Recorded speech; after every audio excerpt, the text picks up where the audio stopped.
శ్రీమన్మహాగణాధిపతయే నమః. శ్రీ గురుభ్యో నమః. శ్రీమాత్రే నమః. జయ జయ శంకర, హర హర శంకర. 24 జూలై రోజు అమావాస్య వస్తుంది. అమావాస్య పిమ్మట మనకు అతి పవిత్రమైన శ్రావణ మాసం ప్రారంభమవబోతుంది. ఏ మాసంలో పౌర్ణమి రోజు శ్రావణ నక్షత్రం ఉంటుందో ఆ మాసాన్ని చంద్రమానంలో శ్రావణ మాసం అంటారు. శ్రావణ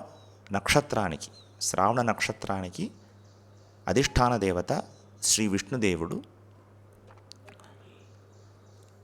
ఏ మాసంలో అయితే పౌర్ణమి తిథి రోజు శ్రవణ నక్షత్రం కూడి ఉంటుందో ఆ మాసాన్ని శ్రావణ మాసం అంటారు. ఇది దక్షిణాయన మహాపుణ్యకాలంలో వచ్చే అతి పవిత్రమైన మాసము. శివారాధనకు,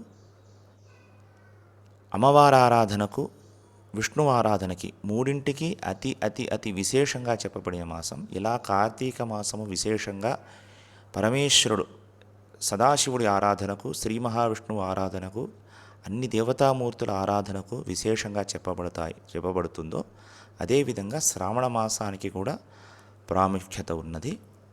వర్షాకాలం ప్రబలంగా ఉండి దక్షిణాయన పుణ్యకాలం ప్రారంభంలో వచ్చే ఈ మాసానికి అంత విశేషం మన సనాతన ధర్మంలో కల్పించారు.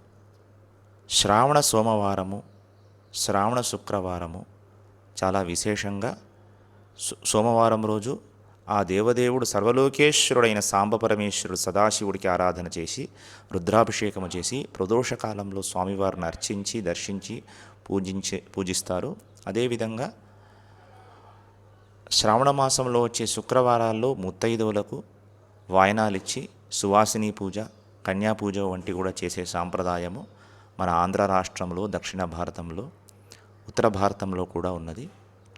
ఉత్తర భారతంలో విశేషంగా కావడ యాత్ర అని ఈ సావన్ మాసంలో నిర్వహిస్తారు.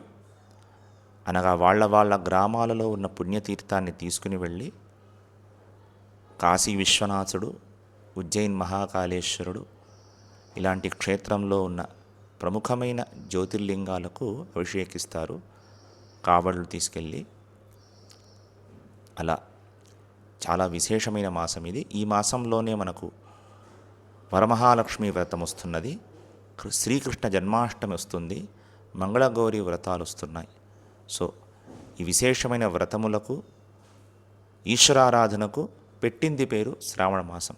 కనుక శ్రావణ మాసంలో పరమేశ్వరుణ్ణి, అమ్మవారిని, శ్రీ విష్ణుదేవుడిని యథాశక్తి అర్చించి పూజించి ఆ దేవదేవుడి పరిపూర్ణ అనుగ్రహ కృపాకటాక్షములు పొందుదాం.